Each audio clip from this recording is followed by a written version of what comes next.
You buried the truth. I've come to dig it up. Wow. That is the exact chilling threat that kicks down the door and sets off the completely chaotic, soap opera-esque twists of Legacy of Lies.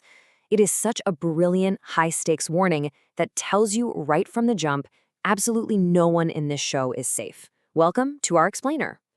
Now, if you thought the 13 episodes of Legacy of Lies were just about rich people arguing in incredibly expensive houses, well, think again. Fun fact for you, this actually started out as a remake of a 1990s telenovela, but as the secrets piled up, it really became its own totally unique, dark beast. Today, we are going to look at the entire season through a very specific lens. We're using what we call our crumbling pyramid approach to map out exactly how 13 episodes of switched bloodlines, massive betrayals, and buried secrets systematically dismantled the Whitmore family's hierarchy of power. Okay, let's dive into this. Section 1, the original Whitmore order. To really grasp how this whole pyramid crumbles down, we have to look at how rigid it was at the very start. At the absolute top, you've got Margaret Whitmore, right? She is ruling the legendary Baycrest Hotel with absolute ruthless authority. Then, on one side, we have her heir, Ethan. He's the golden boy, the charming future CEO. Margaret actually explicitly says that Ethan understands legacy. But on the other side, we have Lucas, the deeply resentful second son who literally walks into every room like life personally offended him. He is just constantly overshadowed. So the power dynamic, even before the first crack appears, is already incredibly fragile. Moving right along to Section 2, the bloodline bomb drops, a massive horizontal disruption. The rising tension here is just palpable. We get this mysterious newcomer, Daniel, checking into the hotel. This brilliantly illustrates the buildup. In week 1, he is secretly investigating Baycrest. By week 3, he has dug up 1998 clinic records for a pregnant woman named Amara K. Mensah. And he drops that redacted birth record right into the family's lap. He looks right at them and declares, because blood doesn't lie. And that forces Margaret's hand in episode 3. We get one of the most terrifying, purely melodramatic moments of the entire series. Margaret calmly opens a drawer, pulls out 2 hospital wristbands from 1998 and whispers this exact quote, "I chose the stronger one." I mean, let that sink in for a second. The power dynamics completely flip in the DNA fallout. Ethan runs a test and confirms his DNA actually matches Daniel's. They are siblings. Lucas overhears this and suffers an absolute real-time identity crisis.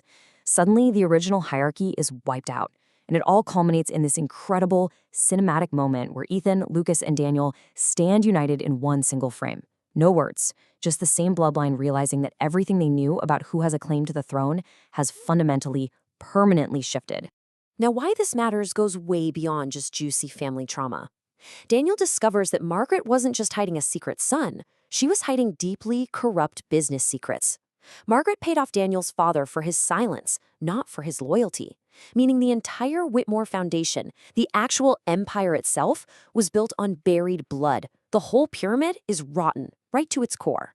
Which brings us to Section 3. Romance and ruin, because the battle for the company is severely complicated by the battle for Elena. The brothers find themselves in absolute emotional chaos here. Step 1, Ethan offers passion. Step 2, Lucas offers peace. And step 3, Daniel offers honesty. Guys, this isn't a love triangle. This is a full-blown geometry exam.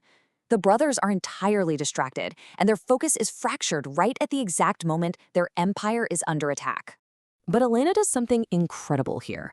She actually takes control of her own narrative right there in the boardroom. She stops letting the men drive the story and chooses Lucas. And she does this not because he's the most exciting, but because he lets her choose herself. She refuses to be anyone's battlefield. This act completely strips power away from the Whitmore men, causing the original hierarchy to crumble even further. All right, Section 4, unmasking the true threat. Suddenly, massive external pressure hits. Because right as they are dealing with federal agents raiding Baycrest, enter Nina, the ultimate wild card. She's a sharp, incredibly dangerous lawyer. She has instant chemistry with Ethan. She begins to uncover the financial puzzle, realizing Baycrest may have actually been framed. And on top of all of that, she becomes Daniel's new crush. She steps in to solve a legal problem and leaves everyone in the family suddenly emotionally unemployed. Which, of course, leads us to the incredibly messy weekend gambit in episode 11. Step 1, Elena kisses Ethan out of pure passion. Step 2, in a super rare moment of actual loyalty, Ethan pulls away for his brother Lucas. But step 3, Ethan immediately turns around and kisses Nina. And step 4, well, poor Daniel, who literally cannot catch a break, sees the whole thing happen. Ethan momentarily chooses loyalty, only to immediately create entirely new betrayals.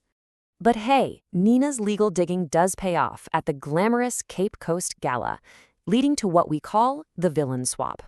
This is the massive twist, revealing that Jonathan Pierce, and not Margaret Whitmore, set up the federal raid on Baycrest. Pierce is the true architect of their downfall.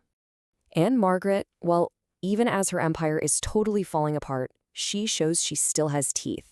She publicly and coldly confronts Pierce at his own gala, and she drops this amazing line, "I brought receipts."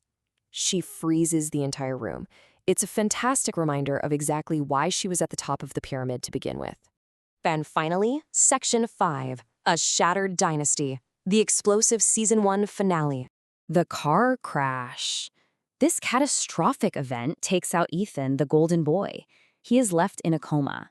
So the top of the pyramid is suddenly, violently gone, leaving the hierarchy completely leaderless. This sends the remaining family members into a totally paranoid, chaotic spiral because suddenly they don't know who to trust. The hospital room just becomes total emotional wreckage. Nina overhears Lucas and Elena arguing about their tangled feelings, which just destroys her. Then, finally, Ethan wakes up. He calls for Nina. But then, Elena appears, proving that the romantic and family alliances are completely shattered. The tension in that room is absolutely on fire. Now, what's really interesting about this moment is the chilling realization we get. The absolute second Ethan regains consciousness, he looks up and says, "The crash wasn't an accident." The tension right here is at an all-time high. And then, the ultimate cliffhanger. As Ethan says those words, the camera slowly, deliberately lands right on Daniel. It points the finger directly at the newest brother, ending the season with everyone just staring and leaving the audience completely screaming at their screens. So I want to leave you with this final provocative thought. Who actually caused the crash? Can Ethan truly trust anyone? And is the Whitmore empire finally done for? What you should take away from this explainer is just how effectively a story can use buried secrets to entirely dismantle structures of power. The Whitmore pyramid has crumbled to dust, but whether it can ever be rebuilt, well, that remains to be seen. Thank you so much for learning with me today, and I will catch you on the next explainer.